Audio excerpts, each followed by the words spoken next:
खुलने वाली हो तो व्यक्ति क्रोध करता है अपमान होने की स्थिति में। दूसरा, व्यक्ति क्रोध तब करता है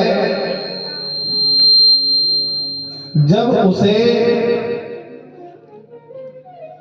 लोग ये कहते रहते हैं, अरे आप तो बहुत बड़े दानी हैं, आप तो बहुत बड़े ऐसे हैं, लोगों ने ऐसा उसके बारे में बड़ा चढ़ा दिया है, बहुत सारा उसको मान सम्मान में बहुत बड़ा चढ़ा दिया, उससे काम कराना है। अब महाराज जब काम करने की बारी आई तो वो तो है नहीं जैसा लोगों ने कहा था। अब जब न कर पाए तो व्यक्ति क्रोध करता है, क्रोध करके अपने अवगुणों को दबाना चाहता है। और तीसरा यह भी है कि महाराज जो समझाने में असमर्थ हो वह क्रोध करता रहता है। अति क्रोधी, अति लोभी, तनु पोषक, जो केवल स्वयं के तन के लिए कमाता रहता है वह भी महाराज मुर्दे के समान ही है। भगवान शिव ने राम राम जब कहा सती समझ लिया, सारे देवता आए। अच्छा, जो देवता आ रहे हैं आदरणीय, वो अपने अपने हेलीकॉप्टर यानी जो विमान, आज की भाषा में कहे तो वही है, तो अपने अपनी जो विमान है वो कैलाश पर्वत के ऊपर से उड़ा रहे हैं। 4 व्हीलर की तो मर्यादा है कि रोड पर चलेगी, 4 व्हीलर गाड़ी। ट्रेन की अपनी मजबूरी है कि रेल पटरी पर ही चलेगी, लेकिन हेलीकॉप्टर का तो ऐसा कुछ भी नहीं है कि वो ऐसा ही जाएगा, वो तो ऐसे घूम के भी जा सकता है। ये देवताओं को पता है कि भोलेनाथ को नहीं बुलाया है, तो भोलेनाथ को जताने के लिए कि देखो आपको नहीं बुलाया, हमको बुलाया, हम बड़े बाप के हैं, तुमको नहीं बुलाया, तुम तो यहीं बैठे हो कैलाश पर्वत पर। भगवान शिव जी की खोपड़ी के ऊपर से विमान उड़ा रहे हैं और जा रहे हैं। एक देवता की पत्नी से तो रहा नहीं गया, उसने तो विमान से झांक करके सती जी से पूछ लिया, अरे सती तुम अभी यहीं हो? सती जी सोचने लगी तो मैं कहां जाऊं? अरे तुम्हारे पिताजी यज्ञ कर रहे हैं, तुम्हें यज्ञ में नहीं जाना? अब तो सती जी सोचने लगी, अरे ये यज्ञ कब होगा, आयोजन कब हो गया, कब होने वाला है? सती जी ने सोचा कि अगर मैं कहूंगी कि मुझे पता नहीं है तो ये कहेंगे देखो बेटी को तो खबर ही नहीं है। सती जी ने कहा तुम चलो, मैं आई, आप आगे चलिए, मैं पीछे से आते हूँ। अब तो सारी देव पत्नियां चली गई, सती जी धीरे से महादेव के पास गई, चरणों में प्रणाम किया, बाबा इतना मीठा बोली है, जो कोई मीठा बोले तो सावधान हो जाना चाहिए। हाँ, सती जी ने बड़ा मीठा शब्द में कहा, बाबा हाँ सती, आपके ससुर जी यज्ञ कर रहे हैं। अब देखो ये नहीं कहा कि मेरे पिताजी कर रहे हैं, क्या कहा? आपके ससुर जी यज्ञ कर रहे हैं। सती का मन ये है कि इनको इनका रिश्ता याद दिला दूं ताकि ये मना ना करें। आपके ससुर जी यज्ञ कर रहे हैं, आप कहो तो अपन चले। तो महादेव ने कहा कि निमंत्रण? अरे बोले माता पिता के घर जाने में भी निमंत्रण की बात देखते हैं क्या? भगवान शिव ने कहा, सती तुम सत्य कह रही हो, माता पिता के घर जाने में कोई बुलाने की बात नहीं देखना चाहिए, बगैर नौते के ही चले जाना चाहिए। लेकिन एक बात बताएं, अगर माँ बाप के घर विवाह होने के बाद बेटी के जाने से अगर भैया और भाभी में झगड़ा होने लग जाए, पीहर की मायके की व्यवस्था बिगड़ने लग जाए, तो फिर नहीं जाना चाहिए। फिर तो आदर सम्मान से बुलाए तो ही जाना चाहिए, वरना तो अपने घर में ही रहना चाहिए। गुरु के घर, मित्र के घर हमारे जाने से व्यवस्था बिगड़े तो मत जाओ। भगवान शिव ने फिर समझाया, सती नहीं मानी। भगवान शिव ने कहा, सती देखो वहां तुम्हारा अपमान होगा, यद्यपि जग दारुण दुख नाना सबते अधिक जाति अपमाना। संसार में बहुत सारे दुख हैं, लेकिन सबसे बड़ा और सबसे खराब दुख है अपनी जाति के बीच में अपमान हो जाना। अरे भाई, मान और अपमान ये दोनों ही अपनों के बीच में ज्यादा महसूस होते हैं। अब कोई अमेरिका में हो, विदेश में हो, उसे कोई 1 कुंटल की 50 किलो की माला पहना दे तो उसको कौन देख रहा है? उसको माला से मजा नहीं आता, उसको तो आनंद तब आए जो उसके गांव में खड़ा होकर के कोई उसको माला पहनाए, उसकी जय जयकार करे। तो सम्मान भी अपनों के बीच में अच्छा लगता है, और अच्छा एक बात और भी है कि अपमान अगर विदेश में हो जाए तो समझता है कि यहाँ कौन देख रहा है, चाहे गाली दे दी तो दे दी, लेकिन अपनों के बीच में अगर कोई गाली दे दे तो अभिमान को बड़ी ठेस पहुंचती है उसके। तो शिव ने समझाया, एक प्रसिद्ध भजन है, उसकी 2 लाइन है, बहुत सुंदर है, निमाड़ का ही है, समय तो नहीं है लेकिन शिव प्रसंग है तो गुनगुना लेते हैं। माता सती भगवान शिव से कह रही है मुझे जाने दीजिए। हे पियर जावा दोनी बालमा, अब बालमा कह रही है सती, पति को तो यही कहते हैं। हे पियर जावा दोनी बालमा मरे माँ की मन में आए। 87,000 साल हो गए हैं, मैं अपनी माँ के घर नहीं गई, पिता का मुंह नहीं देखा, भाई से नहीं मिली, बहन से नहीं मिली। हे माँ की मन में आवे मारे घणो ही लोड़ो आवे। हे पियर जावा दोनी बालवा मारे माँ की मन में आवे। पियर जावा दोनी बालवा मारे माँ की मन में आवे। माँ की मन में आवे मारे माँ की मन में आवे। माँ की मन में आवे मारे माँ की मन में आवे। पियर जावा दोनी भोले मारे माँ की मन में आवे। पियर जावा दोनी भोले मारे माँ की मन में आवे।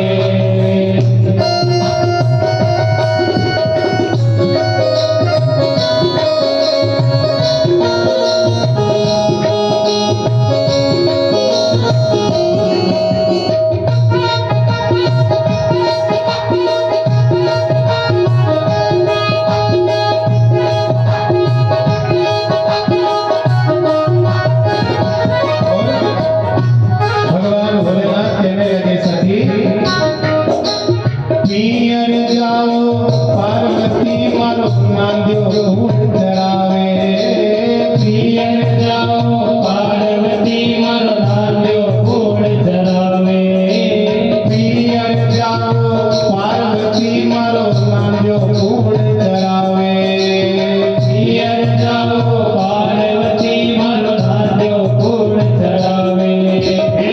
नांदियो फूल चढ़ावे वाके पानी कूण मिलावे। नांदियो फूल चढ़ावे वाके पानी कूण मिलावे। पियर जावा दोनी भोले मारे माँ की मन में आवे। जावा दोनी भोले मारे माँ की मन में आवे।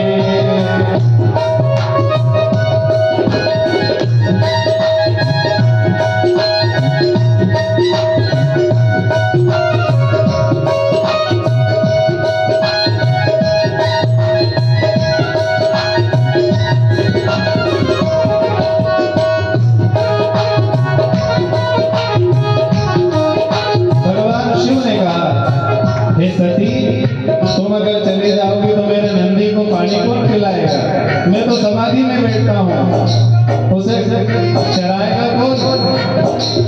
सती नहीं मानी तो भगवान शिव ने कहा हे पियर जाओ पार्वती मारे भोजन धून बनावे। पियर जाओ पार्वती मारे भोजन कौन बनावे। पियर जाओ सती रानी मारे कासो कौन बनावे। पियर जाओ सती रानी मारे कासो कौन बनावे। कासो कौन बनावे मारे भोजन कौन खिलावे।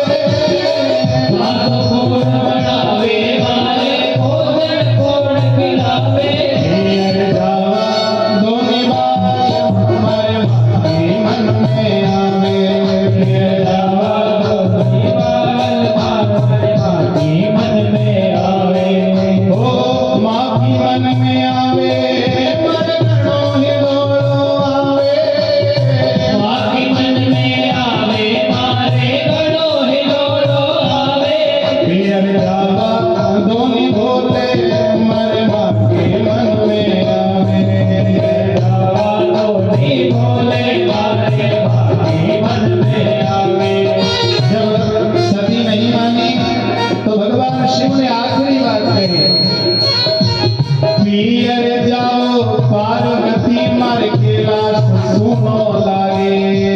पियर जाओ पार्वती मारो कैलाश सुनो लागे। ओ पियर जाओ सती रानी मारो कैलाश सुनो लागे। पियर जाओ सती रानी मारो कैलाश सुनो लागे। ओ कैलाश सुनो लागे मारे कैलाश सुनो लागे। कैलाश सुनो लागे मारो कैलाश सुनो लागे। पियर जावा दोनी बार हमारे मन में आवे। जावा दोनी बार हमारे मन में नारायण। तो सती माँ को बहुत भोलेनाथ ने कहा मत जाओ मत जाओ मत जाओ, लेकिन नहीं मानी। भगवान शिव ने कहा कि चलो अब नहीं मानेगी तो 60,000 रुद्रगण 60,000 साथ में कर दिए। जाओ नंदी, हाँ बाबा, माँ को छोड़ के आना, अपनी सती को छोड़ के आना, इनका ख्याल करना, कुछ हो नहीं जाए, इनकी रक्षा करना। सती जाने लगी। भगवान आंखें बंद करके बैठ गए। त्याग तो कर दिया है, लेकिन महाराज सती से बहुत प्रेम करते थे भगवान शिव। सती जाने लगी तो भगवान शिव ने नंदी को कहा, नंदी, हाँ बाबा, इनके जो भी वस्त्र हैं, इनके जो भी श्रृंगार का सामान है, वो सब इनके साथ बांध दो। नंदी ने कहा, क्यों बाबा? नंदी, हम क्या बताएं, ऐसा लगता है कि अब ये वापस नहीं आएगी। अब ये जा रही है, अब ये मिलने वाली नहीं है, इसलिए इनका सामान भी साथ में बांधो। सामान यहाँ रहेगा, वस्त्र यहाँ रहेंगे, श्रृंगार का सामान रहेगा, तो मुझे इनकी याद आएगी। ये सब साथ में करो। नंदी पर सती बैठी हैं, पिता के भवन की ओर चली। पिता तो यज्ञशाला में बैठे थे, माँ द्वार पर बैठी थी। 15 बेटियां आ गई है, लेकिन अभी माँ यही देख रही थी, मेरी सती नहीं आई। पुत्र कुपुत्र, पिता चाहे जैसा हो जाए, लेकिन माता का भाव तो पृथक ही होता है। नारायण। जैसे ही सती माता गई, हृदय से लगा लिया। अब महाराज हृदय से लगा करके प्रसूति माता ने कहा, बहुत अच्छा किया सती, मैं तेरा ही इंतजार कर रही थी। भगिनी मिले बहुत मुस्काता, पर सादर भले मिली एक माता। माता सादर मिली, माता का हृदय भर गया। सती ने कहा, माँ, मैं पिताजी से मिल के आ जाऊं? हाँ हाँ बेटा, जाओ, यज्ञशाला में बैठे हैं, यज्ञ कर रहे हैं, हवन कर रहे हैं। सती यज्ञशाला की ओर गई तो राजा दक्ष ने जब देखा कि सती आ रही है, तो मुंह फेर के बैठ गए। आज अपनी सबसे लाडली बेटी की ओर देखा नहीं पिता ने। क्यों? शिवजी से दुश्मनी के कारण अपनी बेटी की ओर भी नहीं देखा। देवी भागवत महापुराण की कथा में प्रसंग आता है कि राजा दक्ष ने भगवती जगदम्बा की आराधना करी थी, और जब मां भवानी ने दर्शन दिया तो राजा दक्ष ने कहा कि आप मेरी बेटी बन जाओ, मेरी बिटिया बन करके आओ। तब भगवती दुर्गा ने कहा था, दक्ष, मैं तुम्हारी बेटी बन करके तो आऊंगी, लेकिन याद रखना, जिस दिन तुमने मुंह फेर लिया, मेरा अपमान कर दिया, उस दिन तुम्हारा सर्वनाश हो जाएगा, तुम बचने वाले नहीं हो, और मैं भी तुम्हें छोड़ के चली जाऊंगी, मैं भी रहने वाले नहीं हूं। आज वो दिन आ गया जो पहले जगदम्बा ने कहा था। दक्ष ने मुंह फेर लिया। अब तो सती ने देखा कि चलो कोई बात नहीं, पिताजी ने नहीं देखा, अब यज्ञशाला में देखने लगी। यज्ञशाला के ईशान कोण में रुद्र कलश की स्थापना होती है, रुद्र भगवान का स्थान बनाया जाता है, रुद्र कलश। राजा दक्ष ने ब्राह्मणों को, आचार्यों को कह दिया था, सारे देवताओं का स्थान बनाना, पर भोलेनाथ का मत बनाना, महाकाल का मत बनाना।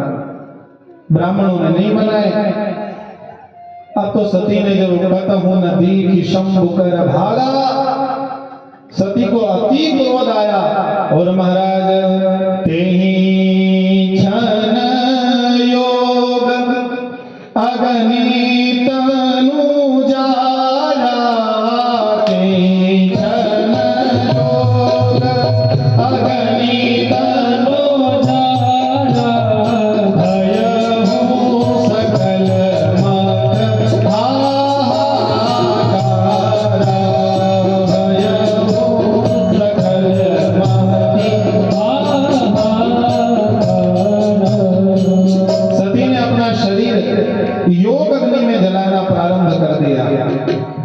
अच्छा एक बात आप गंभीरता से समझो, सती जी चाहती तो धरती में भी समा सकती थी, प्राण ही त्यागने थे, जैसे सीता जी समा गई वैसे सती जी भी समा जाती, धरती में नहीं समाई।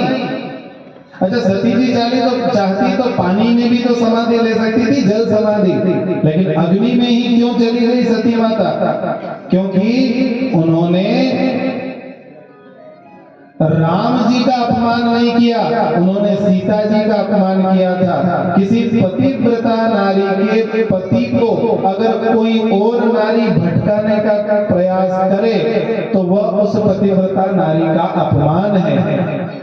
तो सीता जी से क्षमा मांगना है, माफी मांगना है। और सीता जी है कहाँ? बोले सीता जी तो अग्नि में है, राम लीला कर रहे हैं और राम जी ने सीता जी को अग्नि में भेज दिया है। तुम पावक मह करहु निवासा, जब लगी करहु निशाचर नाशा। एक कारण। दूसरा कारण यह है कि जैसे आप तांबे का लोटा बनवाओ, तांबे का लोटा लेकर के आओ और अगर उसमें कोई दाग रह जाए, काला दाग हो जाए, कितना ही राख से मांजो, कितना ही नींबू से मांजो, पीतांबरी से मांजो, अगर वो दाग न निकले तो फिर कैसे निकाला जाता है? बोले उस लोटे को वापस आग में पिघलाया जाता है और आग में पिघलने से वो दाग चला जाता है। तो सती ने भी सोचा कि ये जो मेरा शरीर है इसमें एक दाग लग गया है। क्या दाग?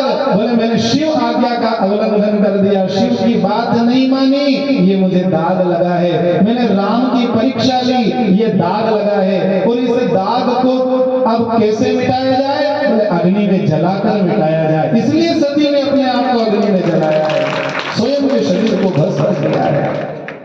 शिव को पता चला, वीरभद्र को पठाया, वीरभद्र ने यज्ञ विध्वंस कर दिया। मुख्य यजमान की गर्दन मरोड़कर हर हर महादेव कहकर के कुंड में डाल दी। अब तो भोलेनाथ सती के शरीर को लेकर के इधर उधर घूमने लगे। भगवान नारायण ने चक्र से शरीर के 52 टुकड़े कर दिए, जिससे कि 52 शक्ति पीठ बन गए। देवी भागवत में ये 108 शक्ति पीठ का वर्णन है, कहीं कहीं 51 शक्ति पीठ का वर्णन है। तो एक शक्तिपीठ हमारे उज्जैन में भी है, हर सिद्धि शक्तिपीठ। बोले हर सिद्धि मैया की जय। अब तो भगवान शिव कैलाश पर समाधि लगाते हैं, भगवान राम से विवाह की प्रार्थना करते हैं। देखो भागवत में इतनी ही कथा है, शिव सती प्रसंग यहाँ भागवत में पूरा हो जाता है। हाँ, राम कथा में शिव विवाह की कथा है, तो हम थोड़ा सा राम कथा का सहारा लेकर के शिव विवाह का प्रसंग छू करके फिर आगे बढ़ेंगे। तो भगवान शिव समाधि में बैठे हैं और नारायण राम जी ने कहा, बोले शिव अब विनती मम सुनहु शिव, यह वही मांगे देव, जाय विवाह शैल जहीं, जो मोह पर निज ने हो। भगवान शिव को राम ने आज्ञा करी, जाओ विवाह करो। अब देखो भगवान काम की इच्छा से शादी